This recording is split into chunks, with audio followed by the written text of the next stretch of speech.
Eddie Chavez, Ruben Nava, and Jesse Romero. Jesus 911. Good morning, everybody. Jesus 911. We are 10-8. My partner, Jesse Romero, and myself, Ruben Nava, make up 2 out of 3 Jesus 911 co-hosts, and we're glad to be here to give you some Catholic intel, some Catholic briefing. So we have a good show for you, and Jesse's back with us in Skype. You know, he was gone for a couple days, so good to have you back, partner. Yeah, I'm in Santa Maria, California. Yeah, I'll be coming home later on this right after the show.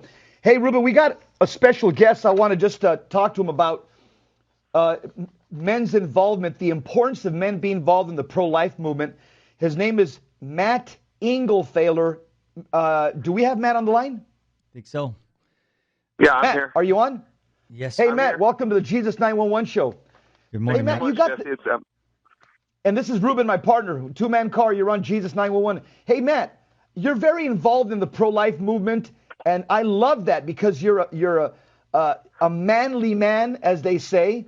And the fact of the matter is, you're very involved over in the Diocese of Phoenix, Arizona. In fact, you're having an event this Monday, a call to manhood. When did you get started in the pro-life movement, and how important is it for Catholic men to jump in and get involved in this fight?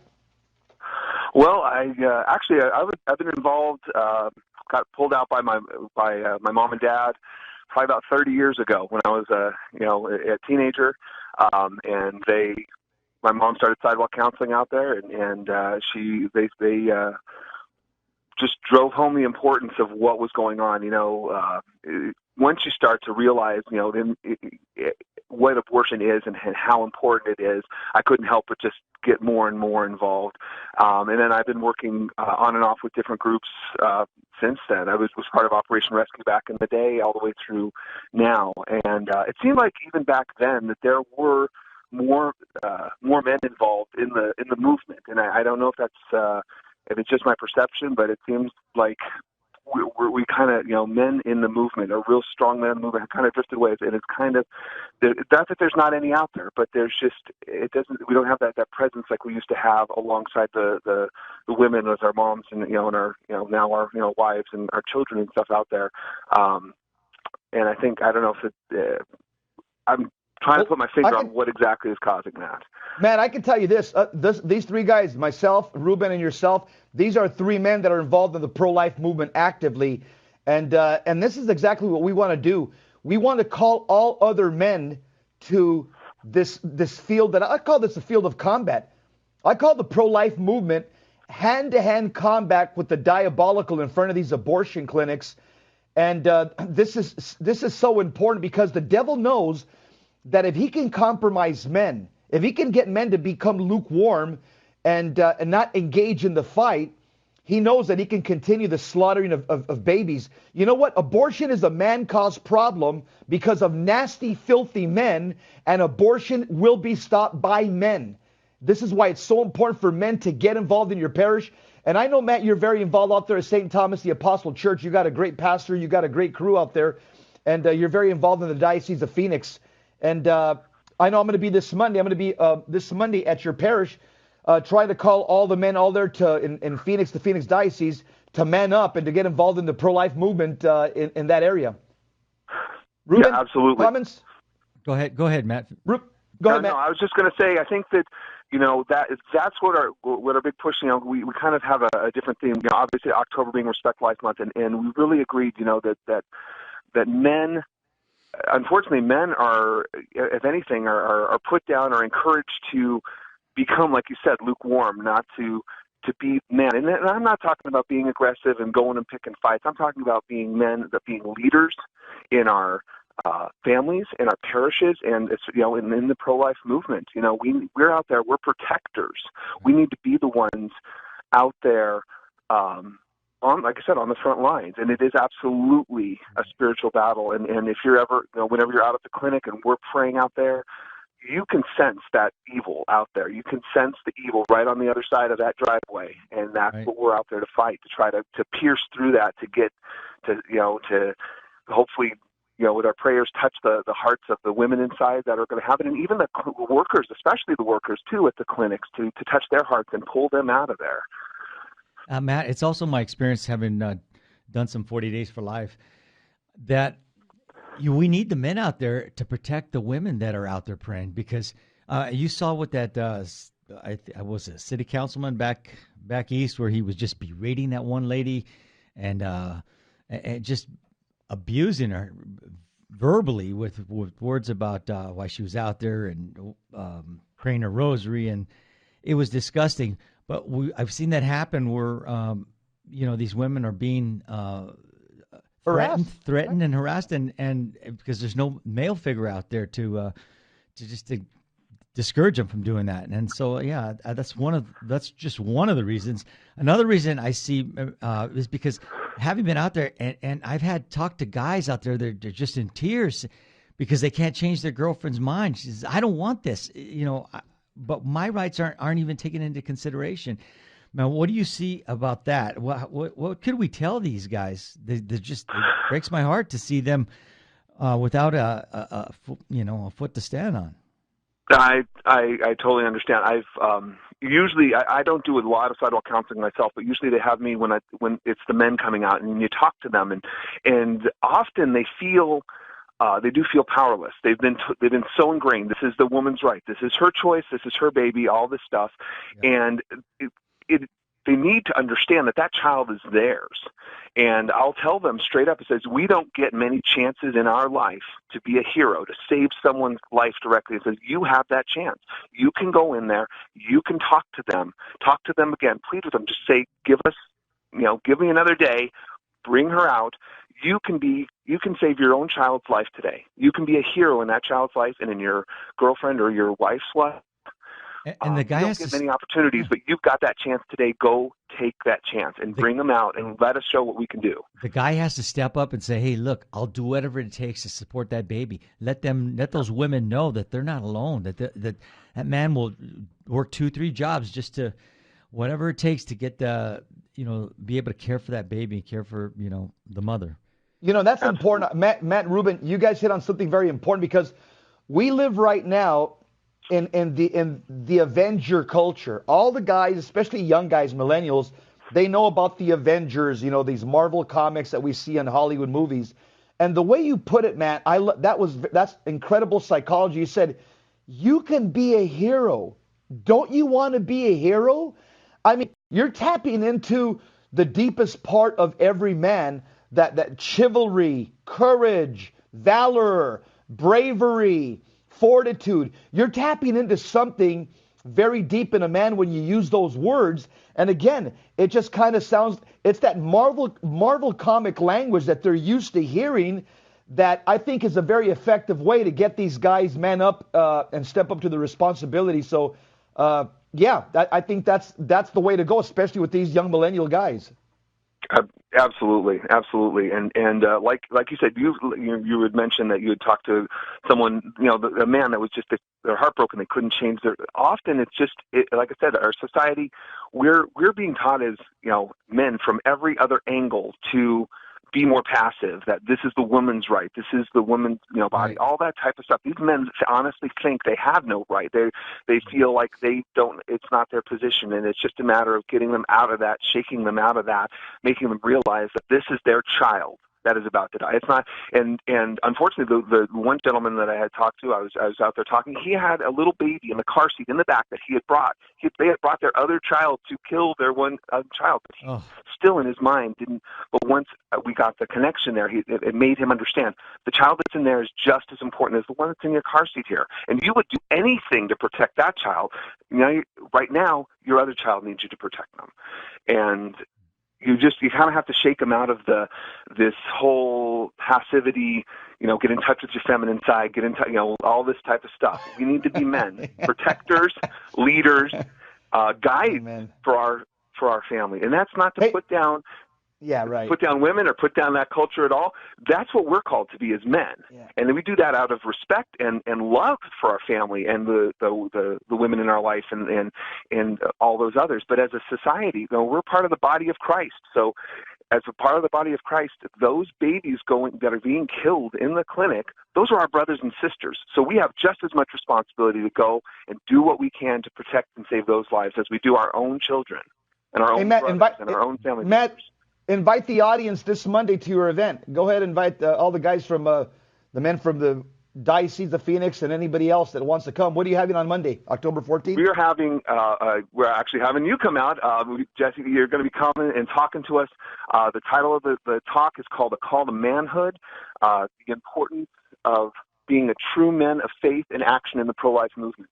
And where at? And it's going to be at St. Thomas the Apostle Parish, which is at 23rd Street in Campbell, in Phoenix. It's going to be the talk starts at 6, it goes from 6 to 8:30, and it will be in the parish hall, which is kind of at the north side of the main parking lot area. So if you come in main parking lot, the north side, that'll be the parish hall. We'll all be there. Jesse will be there. And it's going to be a great time. We're really calling on, and I've really been trying to encourage teenage boys too, like high school age and above, because we really need to start getting them as they're being prepared to high school, getting sent out into the world. They need to hear this just as much as those of us that already have families. Amen. Thanks, Matt. Thank you, Matt. Thank you so much, Jesse. I appreciate it. Thank you. God bless you. Okay, you got it. God bless you too. A great young man there, Jesse. He's doing good things. Yep. God will reward him. We'll be right back. On the other side of the break, we got some good talks that you're gonna want to hear.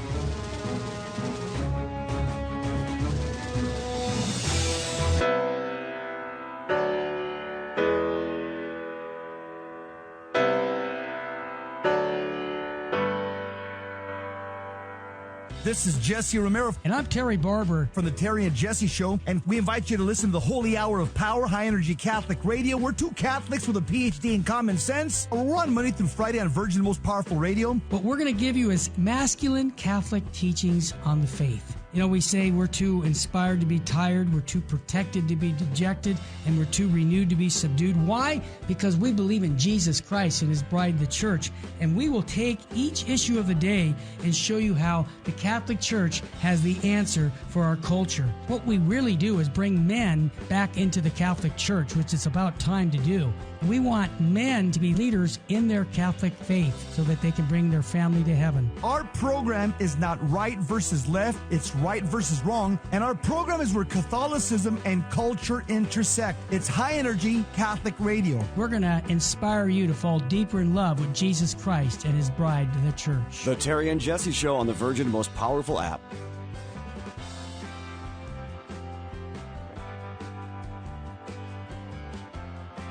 Sirach 11:24 says, "Do not say, I am self-sufficient. What harm can come to me now?" According to St. Catherine of Siena, presumption is like vermin burrowing at the root of the tree of our soul. If we do not uproot it with great care and humility, it will eventually destroy the soul. May God keep us from all presumption of mind and heart, and realize that we depend on Him for everything.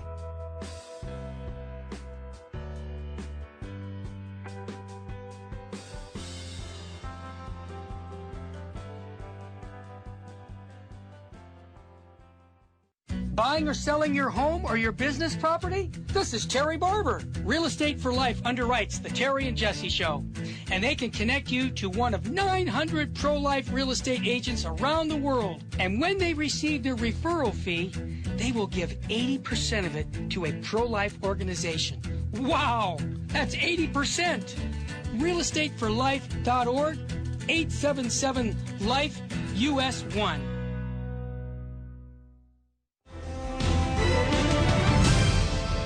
Now, back to Jesus 911. If this call is not an emergency, dial 888-526-2151. Jesus 911, two-man car, 10-8, available for calls and giving you some Catholic intel. And we're going to start with a topic it's been in the news lately, quite a bit, actually. why California keeps making homelessness worse. And, I happened to be in downtown L.A. Not too long ago, a couple of weeks ago, and I saw the carnage. I saw the demolition of that city where it's just tents. That's tent city all over the sidewalks, and the foul smell and the vermin. You see rats scouring around. It's just disgusting. And I think there's a lot that needs to be done about this. Ruben, the article brings out 3 points. It's a long article, and I'm just going to bring out the points that I saw that jumped out as to why California has a homelessness problem, and it's pretty bad at this point, okay? There's 3 things that I gleaned from the article. But first of all, they have there's a Protestant minister that's right there in Skid Row. His name's Reverend Andy Bales. Yeah. And he's been out there working for 33 years. He says, we're seeing behaviors from our guests that I've never seen in 33 years. They are so bizarre and different that I don't even feel right describing the behaviors. It's extreme violence of an extreme sexual nature. And I've been doing this for 33 years and never seen anything like this. Here's what I would say what he's seen. And Ruben, you saw this as a cop and stuff. I saw this as well. There's 3 ways Fulton Sheen says you can tell the way the devil has taken over a society. He says where there's love of nudity, and that's what you see in homeless people. They like to take their clothes off. Number 2, Fulton Sheen says love of violence. That's what this Reverend Andy Bale says in the article. All kinds of violence in downtown L.A. Number 3, Fulton Sheen says division. They have a split personality. They in one minute they're very rational, and the next minute they're completely irrational. That divided personality. Fulton Sheen says those are the 3 signs of the diabolical in a society. Now, in total, what the article argues, it says, and by the way, this Reverend Andy Bales, who's been working out there for 33 years, he just says that in 2016, working in downtown LA, he says he's lost his lower half of his left leg to a flesh-eating bacteria from contamination on Skid Row. Wow. So this guy literally has skin in the game, Ruben. Right. He's out there trying to help the homeless problem. But here's what I got from the article. 3 reasons why we got a huge homeless problem in downtown LA. Number 1, the liberalizing of drug laws. Okay? Just permissive drug laws. Yep. That's number 1. Okay, that's what got the people out there in the streets with this schizophrenic, divided way of thinking. Liberalizing drug laws. It's become a drug haven out there. Number 2, he says when they started shutting down mental institutions, mental institutions became politically incorrect. We shut them down, and we put all those people in the street, and we said, hey, just go and check in, at your leisure, whenever you want, at the local community center mental health clinic, just kind of, outpatient. Yeah. Well, guess what, Ruben? They don't go.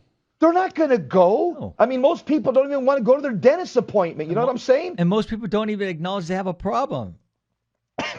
And so we shut down the mental institutions because, the liberals, the liberal Democrats, that's a supermajority, they're saying that's mean to have people housed and treating them for their mental illness. Let them go and just let them go to outpatient therapy on their own. You got to trust them. Well, that's the second thing, Ruben, that happened in California that, again, caused this homelessness problem, according to the article. And the third thing was, I'm looking here, it was in 2016, where whatever governor was in power back then, was it Brown, I guess? Brown. Where he essentially said, you know what? Low-grade crimes or drug crimes, we're no longer going to house you in prison. You go out into the street. That's no longer a crime. He declassified a lot of crimes. Those 3 things, Ruben, the article shows, is emptying our prisons from drug offenders. Number 2, California supermajority Democrats closing down mental institutions because it's politically incorrect to house people that have mental problems. And number 3, the whole liberalizing of medical marijuana, recreational marijuana, those three things, Ruben, have caused the problem that we have right now in downtown Los Angeles. Your take? Yeah, Jess, and the article points this out, and I know from a good friend of mine who works LAPD at the Central Division. So he's right in the middle of it. They have officers that are getting sick from some of the diseases that are going on there. They talk about typhus, which is a infectious disease caused by rickets, characterized by purple rash, fever, delirium, and hysterically. It causes a high mortality during wars and famines. And these are being transmitted by lice, ticks, mites, and fleas. Leprosy, that's back. This biblical disease that we read about, also known as Hansen's disease. Is this microphone on? Yeah. Leprosy is back. It's a chronic Leprosy's back in L.A. infectious disease caused by Mycobacterium leprae, and the disease mainly affects the skin, the peripheral nerves, mucosal surfaces, and the upper respiratory tract and eyes. Cholera, it's an infectious disease. It causes severe diarrhea, leads to dehydration, even death if not treated. And it's from drinking contaminated drinking water and all the bacteria that's in there. So cholera outbreaks are still a serious problem in other parts of the world, but we're seeing it right here in downtown LA. And so that's a real problem. And I totally agree with the drugs. Not only was marijuana legalized over here, but we've always been a proponent that marijuana is a gateway drug. So these guys are out there, guys and gals are out there smoking dope, getting high all day long, and we as we've talked ad nauseum about marijuana, that the THC levels are out of control. They're 15, 20, 30% sometimes, and so they're getting addicted to this stuff, and it's causing a lot of hallucinations. And then they're getting their hands on other stuff, other drugs. And so you got a mixture of mental patients, and you got and dopers. And in some cases, both. They're both mental and they're using dope. So that's not a good combination. And Ruben, and the worst thing about all this, everything, you're spot on. But here's the word, and all this, no faith life. None of these guys here, Ruben, have a faith life. So in other words, what am I saying? They all live in mortal sin. And what does that mean? If you live in mortal sin, theologically speaking, you are attractive to evil. Evil spirits are attracted to people that live in mortal sin. Yep. And that's why this guy, Andy Bales, he goes, the violence that I'm seeing out there, I've never seen this sexual perversion, this violence. These are people living in mortal sin. Demons are attracted to evil people. And it's much like, I'll give you an analogy. It's like the way flies are attracted to poop on a hot summer day. Mm-hmm. That's the way evil spirits are attracted to a soul that lives in mortal sin. These guys are taking their clothes off. They're high on drugs. They're into violence and sexual perversion. They're breaking all the 7 deadly sins: sloth, envy, anger, lust, gluttony, avarice, pride. And so the mixture with everything you're saying, Ruben, on top of a godless society, a society that has kicked God out of the public sphere, this is a recipe for disaster. Yeah. And they're throwing money their way on programs that they're not enforcing. They're not seeing them through.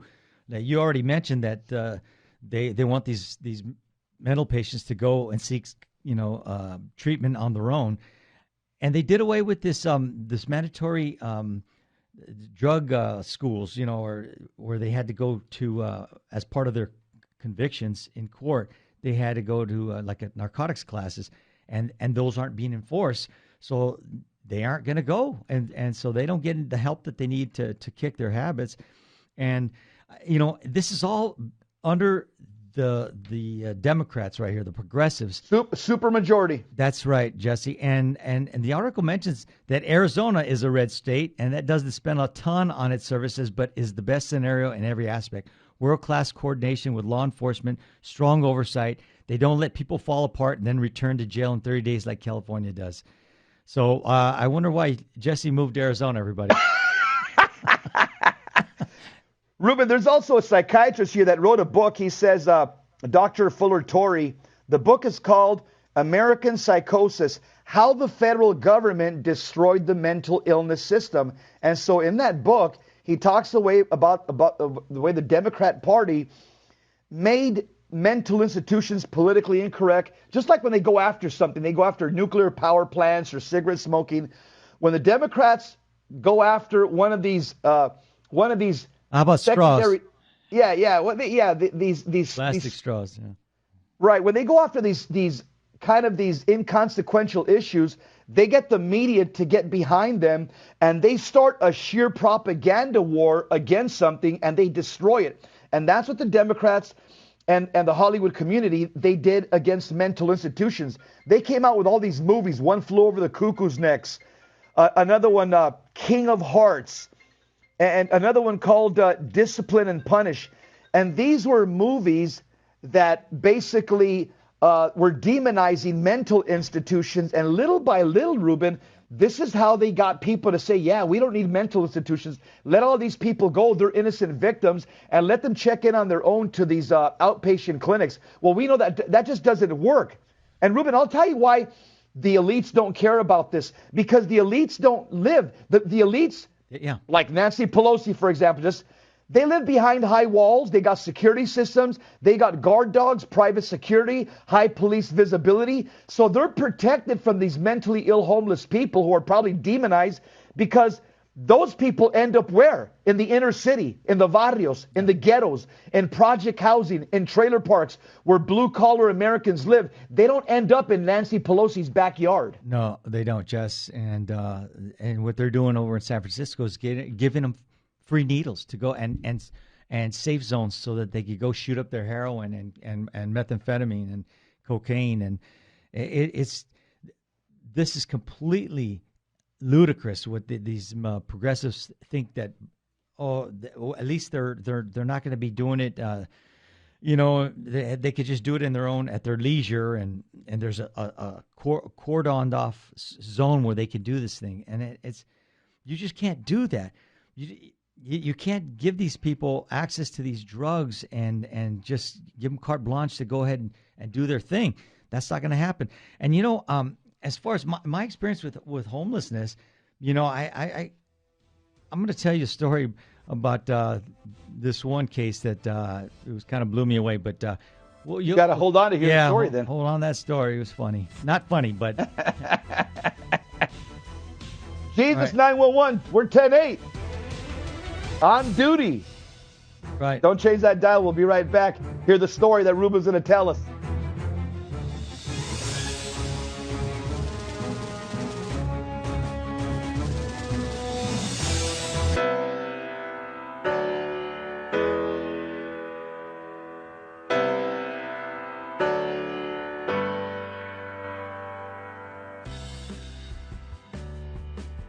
Welcome to our January 11th, 2020 Spiritual Warfare Conference.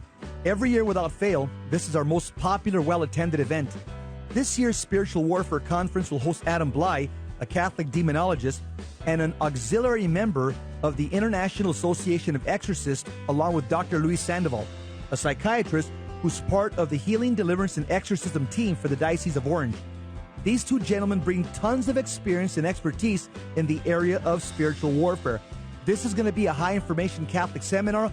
I'll be there as well, sharing some riveting stories on the diabolical and liberation found through Jesus Christ from my best-selling book, The Devil in the City of Angels. Mark your calendars, come and join us, and meet other radio hosts from Jesus 911. Contrary to popular belief, spiritual warfare is not demon-centered, it's Christ-centered. Come join us and learn how to armor up and fight the good fight of faith. Catholics, wake up. Don't hit the snooze button. Join us at St. Christopher Catholic Church, 629 South Glendora Avenue, West Covina, California, on January 11, 2020. See you then. Strength and honor in Jesus' name. This is Terry Barber. I want to invite you to take advantage of having your funeral or your loved one's funeral at the Sacred Heart Chapel in downtown Covina. It's a 115-year-old church, beautiful chapel, and all you got to do is call me at 661-972-7872, and I'll personally make the arrangements with your mortuary to have your funeral or your loved one's funeral here at Sacred Heart Chapel. You won't regret it. 661-972-7872. God love you.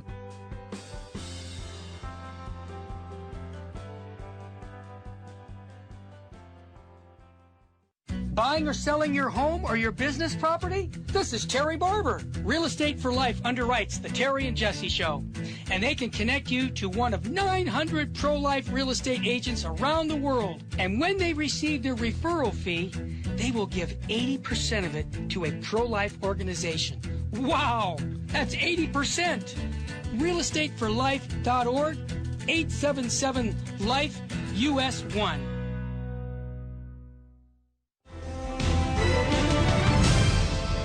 Now, back to Jesus 911. If this call is not an emergency, dial 888-526-2151. Jesus 911, two-man car, 10-8.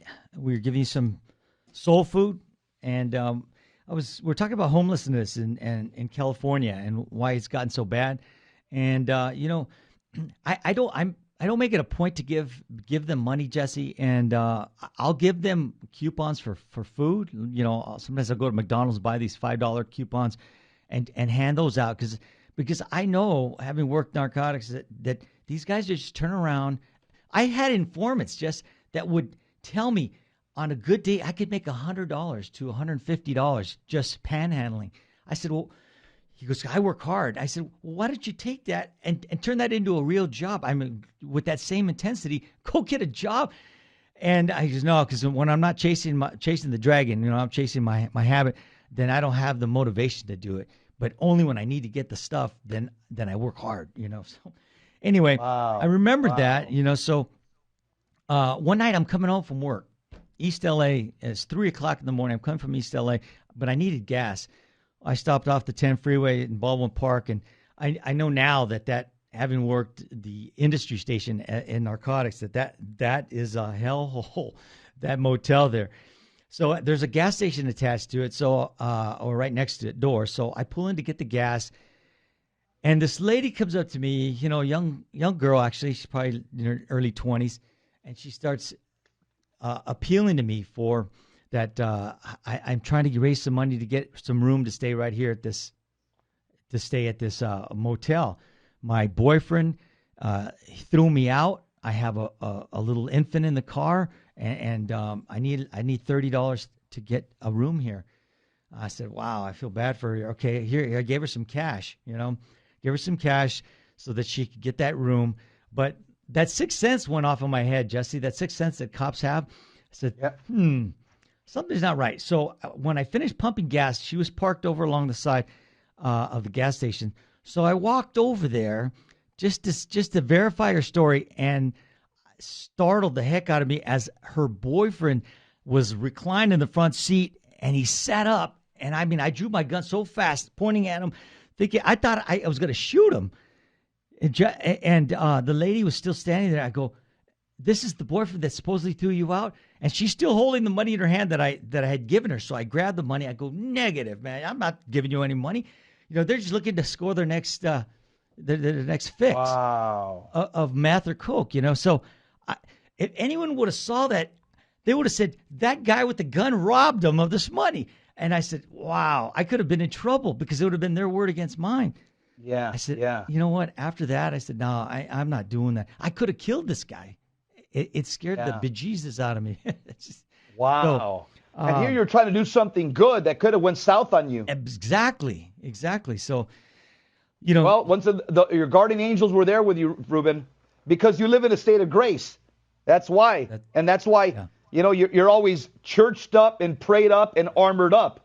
I'll tell you another story. This happened not too long ago. I was down in Huntington Beach stopping to get some coffee before I was going to a meeting. And I see this homeless lady, and she's eyeballing me. We make eye contact, and I'm parking. I'm going, oh, you know how sometimes we, oh, please don't approach me. Come on, I just want to go in. I know the look. Yeah. So I go around my car so that I could have the car as a shield, so I can make a beeline to the front door. Well, she goes around the car. She cuts me off, and hi, how are you? And then, her face looks so innocent, like she should. There's no way this young lady should have been out on the streets. And it was a cold evening as well. So she was bundled up with blankets. And then so she says, can you get me something to eat? And I said, yeah, I had compassion for her. So yeah, sure, I'll get you something to eat. What would you like? And I went into the place and then you know what? It was pretty packed. This little coffee shop. And you know what? There was I said, come on in. I waved her in. And by the way, when you talk to these people, get their names, because you humanize them when you say their names. You say it back to them. Hi, Sally. Yeah. Hi, Yeah. Josie, whatever. Amen. So Yep. I called her in. I said, you know what? You're a customer now. So tell me what you want. You pick this out. She was standing outside like she didn't belong. Well, because these businesses typically they throw them out if they don't have money or they're not buying something. So I brought her in. I let her pick out what she wants. And then I got to talking to her, and I shared my faith with her. And she's been hooked on drugs. She comes from a wealthy family that just abandoned her, and because they got tired of all the stealing from them. But I told her my background was in law enforcement, and we had a great conversation. And as we were leaving, I said, okay, bye. And I gave her this little kind of a mock hug. And I go, you know what? Come here. And I called and I gave her a big hug. And I, called her by her name. I said, I prayed with her. And because it's not just enough to give them something, because, anybody can just do that. You got a lot of. You got to give them Jesus. You got to incorporate that. You got to give them the soul food. Yeah. So Amen. if you're going to do that, then you make sure you're spreading the gospel, ladies and gentlemen. Good job, Ruben. I'm proud of you, bro. That's why you're on Jesus 911. That's why I handpicked you. Hey, let me mention something about the homeless problem. Dennis Prager, you know what he says, and I want to get your take on this, see if you agree with this. Dennis Prager says that not solving LA's homelessness problems allows the city's Democrats officials to endlessly campaign on the promise of ending LA's interminable homelessness problem. I think he's spot on, Ruben. Yeah. I never thought about that. He says if they don't fix it, every 4 years they can run on, we're going to fix it, and people are going to say, hey, these guys are going to fix it, vote them in again. Mm-hmm. That sounds pretty logical to me. Jesse, we have the highest taxes in California than all around. Our gas prices are higher than any other state, and the state makes more money on a gallon of gas with taxes than the oil companies. I mean, it's over 50%. It's, the taxing, they're probably getting about 60, 70% out of it. And you can't tax your way into prosperity. These people think that we'll just add another tax. And we've been having these things. That's socialism, Ruben. Yeah. That's a socialism approach that they're using in California. Yeah. And they're taxing us. They have one referendum after another on the ballots. And then that money, even like to fix the streets, we've already paid for that. Now, why are you asking for more money? And so what's happening is they're paying Peter, stealing from Peter to pay Paul. They're taking the money and putting it elsewhere. So I'm fed up with it. I'm and their pet socialism projects. That's what they're doing. Yeah, Ruben, which brings us to another related topic. There's a lot of people who are leaving California. An article that says young voters can't afford the housing, and older conservative voters like myself feel alienated. And the article and basically that was my reason for leaving. It's not that I couldn't afford it. I was, I'm sitting in a pretty comfortable position in my life right now. I didn't want to afford it. I left because I felt like this state doesn't reflect anything that I believe in. The government doesn't reflect my values. In fact, worse, this government hates my religion, the Catholic faith. But I don't feel sorry for myself. I mean, I'm in my 50s and stuff, and I'm pretty well set. My faith is strong, and I don't have any real problems. I feel sorry for the young people, Ruben, that want to live there, that were born and raised there, and they really can't. They're going to be living with mom and dad in their basement forever, and this article, it says that this is a growing epidemic here. And it says really that more people, it says here, about 5 million people moved from California. Oh, no, about 5 million people moved here to California from other states from 2007 to 2016, while about 6 million left California, according to the U.S. Census. Yeah. So right now, as of 2007, there's a trickle effect. More people are leaving California than coming in. But the article does say something that is a problem. It says this: William Frey, the author of a book called Diversity Explosion, he says, how new racial demographics are remaking America. He says, California has had a consistent pattern of people leaving the state for other parts of the country. The exodus has been mitigated through immigration. So let me just tell you exactly what he says.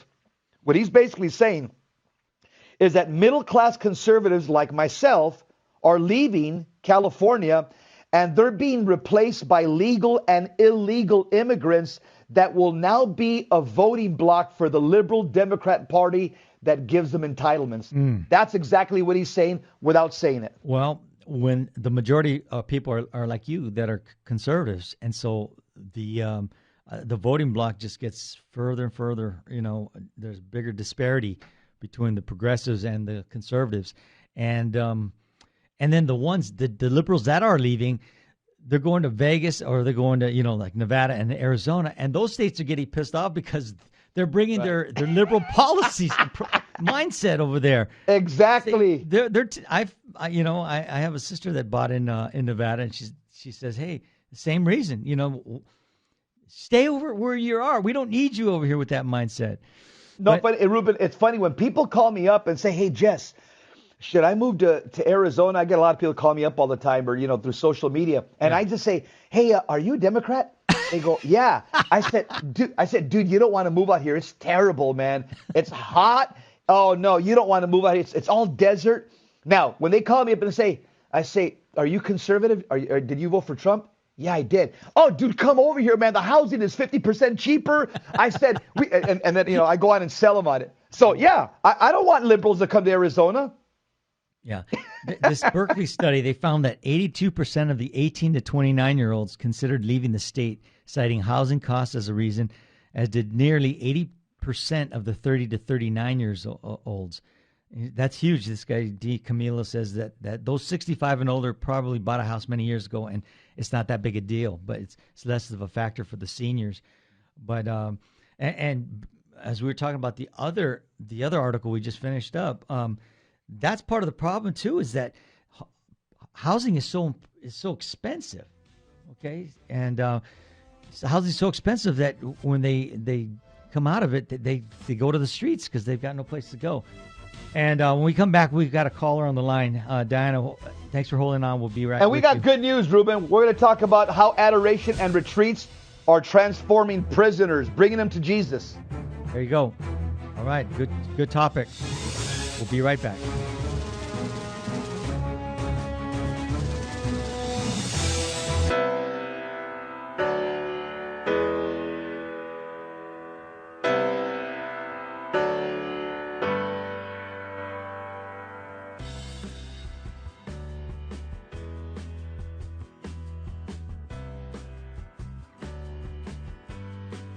Welcome, Daniel. You're on the line. What's on your mind, brother? Hi, I just wanted to share a testimony about Virgin Most Powerful Radio. I had a buddy at work who, he's a lukewarm Catholic guy, and I wanted him to start listening to the Terry and Jesse show, so I kept telling him to download the app, and he kept putting me off. So one day, I grabbed his phone and I downloaded the app for him. I went on vacation, and I kept telling him to listen to it. He was kind of put me off. I came back from vacation. He comes to my cubicle, and he says to me, hey, man, I've been listening to Terry and Jesse's show, and it's great. And it's made a big impact in his life. The guy, he's going to weekly adoration a couple times a week. He goes to Mass in the morning. Mm-hmm. He's an on-fire Catholic, and he promotes the Terry and Jesse show and the Virgin Most Powerful Radio. Wow. Daniel, what a testimony. And I want to encourage our listeners to get those cards by going to virginmostpowerfulradio.org and do what Daniel's doing. Go out and spread the faith by inviting people to listen to Virgin Most Powerful. Daniel, thanks for your testimony, brother. God love you. You're welcome. In Luke 7, Jesus said, I tell you, her many sins have been forgiven her, because she has been shown great love. According to St. John of the Cross, Christians should always remember that the value of their good works is not based on number and excellence. Their value is based on the love for God that prompts them to do the works. May we always be motivated by true love for God and not worry so much about what we do, but why we do it.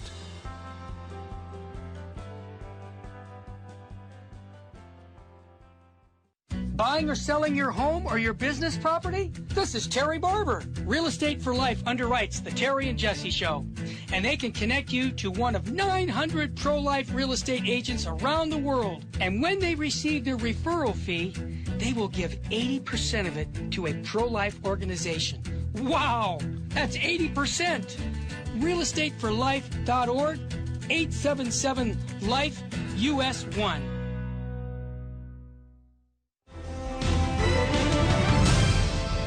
Now, back to Jesus 911. If this call is not an emergency, dial 888-526-2151. Jesus 911, we are back where iron sharpens iron and one man sharpens another. Jesse, what are we going to talk about next? Let me just invite people. I'm going to Texas on Friday and Saturday. I'm going to Our Lady of Perpetual Help Church in Ozona, Texas. So all you Texans, I want to see you out there in the neighborhood of Ozona, Texas this Friday and Saturday, October 11th and 12th. I'll be talking about how to live in a state of grace, how to get to heaven, and how to avoid getting entangled with the diabolical. And also Monday, I'll be at St. Thomas the Apostle Church in Phoenix, 6 to 8:30 p.m., talking about the importance of men in the pro-life movement. Ruben, do we have somebody on the line? If not, we'll just go right to the way retreat. Diana on the line? Okay, let's go. Diane, you're on. Good morning. Good morning. Good morning. Hi, I had a question really quick. I have a cousin who is both addicted to drugs and he's out on the street homeless and he has schizophrenia. He's around 30 and he's been afflicted since he was very, very young. And so my aunt and uncle, they've done pretty much everything in the secular world possible to get him, the help he needs, and he'll do okay for a while and he'll be back on the streets. So right now he's on the streets and I see him, and I live here in Pomona, so you don't even have to go to downtown LA to find that kind of lifestyle. So I have to drive down Holt every day. So so one day I went to the Catholic gift store because I'm a confirmation teacher and I was buying things for my kids, and there was a priest there. And he had a sign saying for $10 you could, offer the mass. He'll do a mass. And so I had been asking around about the requiem masses. I know it's mainly for the dead, but I kind of see him in that position. He's never been baptized. My aunt and uncle, they don't practice.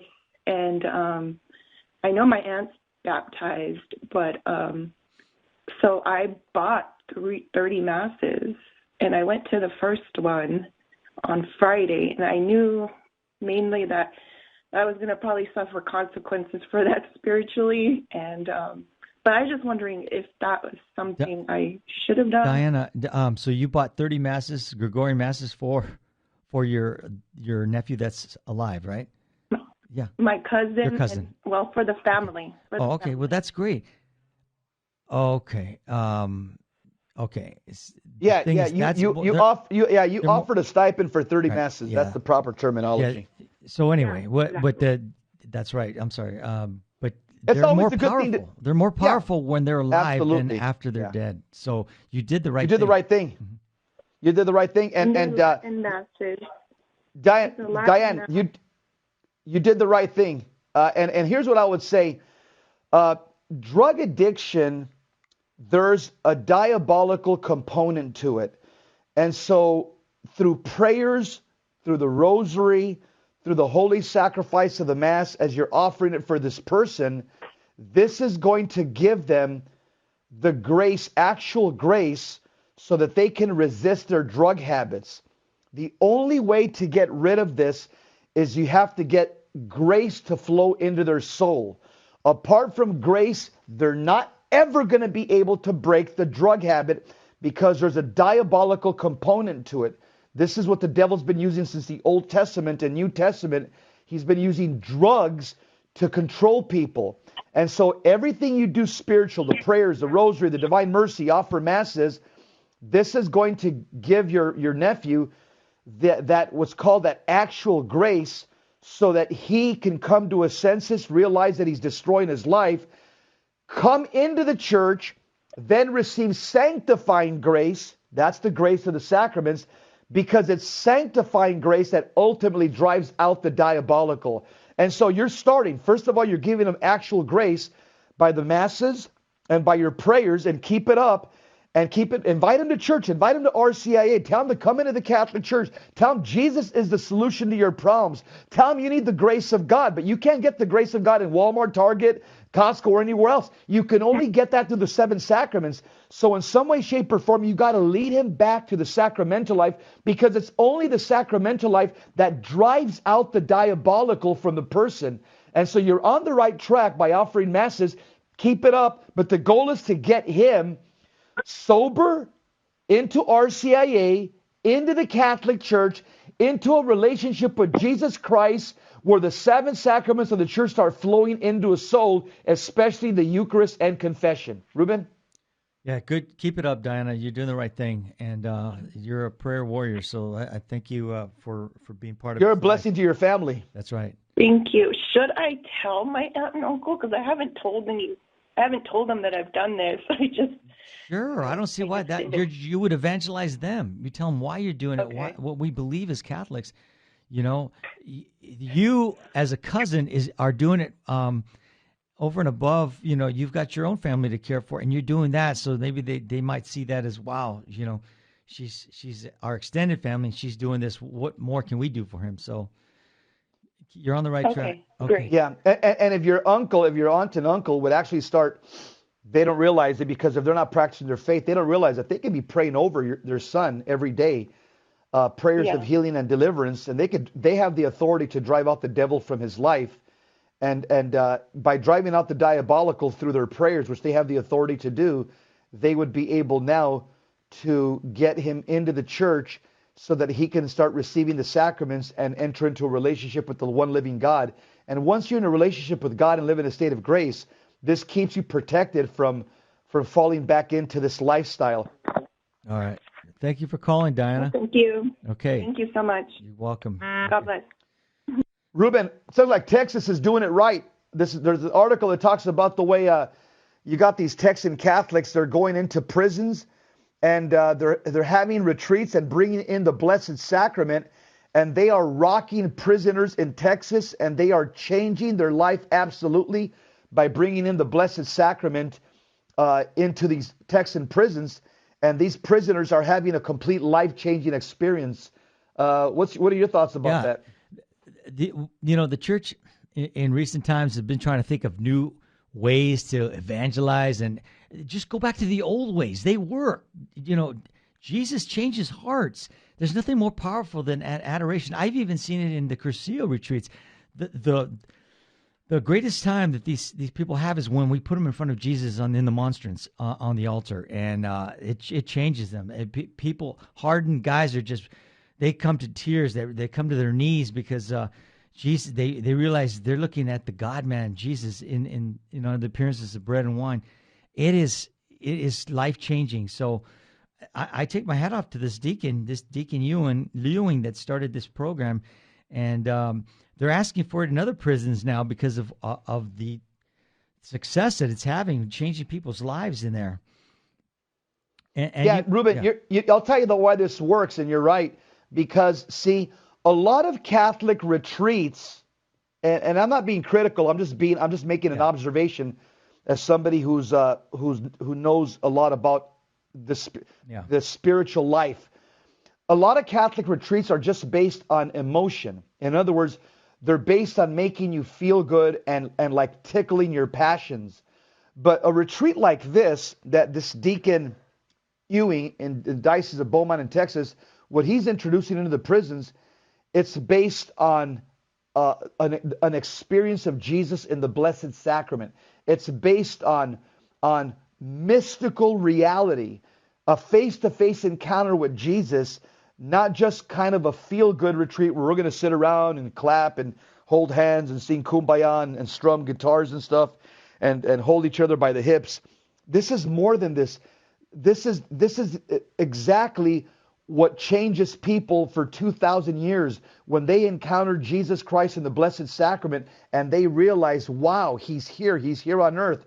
He's not just some concept, you know, he's a transcendent. He's out in the cosmos somewhere, you know, kind of aloof. He doesn't care about what's happening on planet Earth. He promised that he would be here and now, and he is here now, right in front of me, and I'm seeing him. And that's life-changing, Ruben. That's right. Many of the inmates wrote the volunteers to thank them and give their impressions. According to Mr. Ewing, the letters generally say that they found friendship, love, and brotherhood after many of them had already lost hope. In one letter, the prisoner wrote, God created me, but you made me what I am today, which is what God wanted me to be. In my life, I will follow this way of faith in Christ to the end of my days and continue to fight for God's love to remain in me. And I want to give a plug for the Terry and Jesse show later on. Terry has interviewed a person who spent 15 years in prison, and now he's discerning for the priesthood. And it was through adoration, just like this. So you're going to want to hear that story later on at 11 o'clock. You'll hear that interview. Awesome. Just want to invite all my Texan friends in Ozona, Texas. I'll be there Friday and Saturday at Our Lady of Perpetual Help Church, talking about how to stay away from the diabolical and live in a state of grace and get to heaven. On Monday, for all you Arizonians, I'll be at St. Thomas the Apostle Catholic Church in Phoenix, Arizona, from 6 p.m. to 8:30 p.m., talking about the importance of the pro-life movement insofar as Catholic men being involved in this.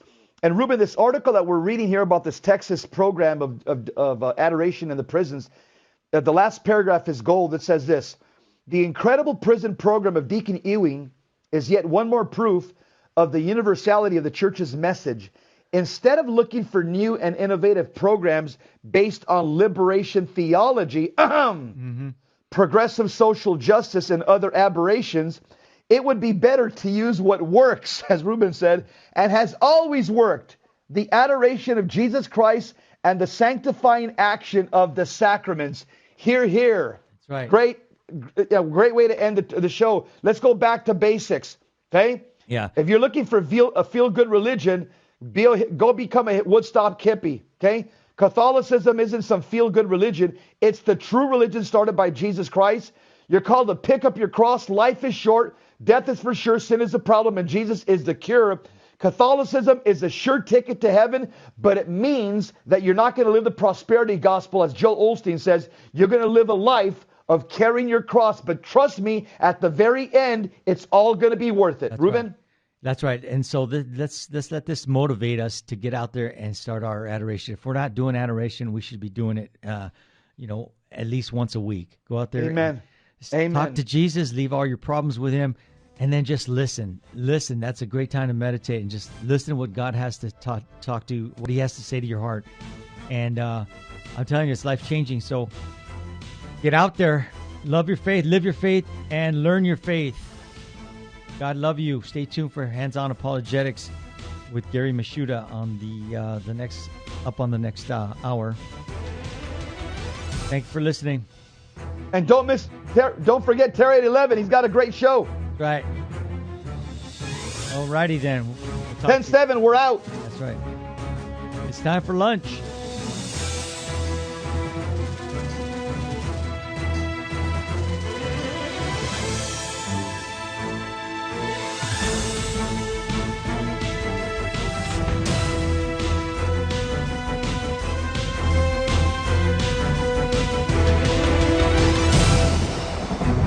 St. Faustina's Prayer for Priests. O my Jesus, I beg thee on behalf of the whole Church, grant it love and the light of thy Spirit, and give power to the words of priests, so that hardened hearts might be brought to repentance and return to thee, O Lord. Lord, give us holy priests. Thou thyself maintain them in holiness. O divine and great High Priest, may the power of thy mercy accompany them everywhere, and protect them from the devil's traps and snares, which are continually being set for the souls of priests. May the power of thy mercy, O Lord, shatter and bring to naught all that might tarnish the sanctity of priests. For thou canst do all things. Amen. Virgin most powerful, pray for us.